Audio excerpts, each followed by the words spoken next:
অহংকার মানে কি জানেন আপনারা? অহংকার মানে বুঝেন?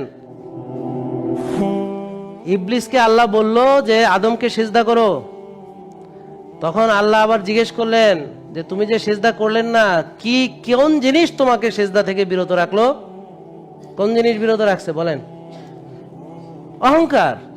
তো আপনাকে নামাজ পড়ার হুকুম দিয়েছেন, আপনি পড়তেছেন না, এটাও অহংকার। বুঝেননি কথা? এটাও অহংকার। মানে যে কোনো আল্লাহর হুকুমকে অমান্য করাই ইবলিসের মতো অহংকারী হয়ে যাবে। বুঝেননি কথা? দেখেন, তাহলে ইবলিসকে কি বললো? সেজদা করো, করলেন না। আমাকে বলছে সকালে গিয়ে মসজিদে সেজদা করো, আমি করলাম না। পার্থক্য কোথায়? আশ্চর্য, পার্থক্য কোথায়? পার্থক্য আছে না? ঠিক একইভাবে বলছে রাতকে ঘুমের জন্য দিয়েছে, ঘুমাও, আপনি ঘুমালেন না, অযথা মোবাইল টিপতেছেন।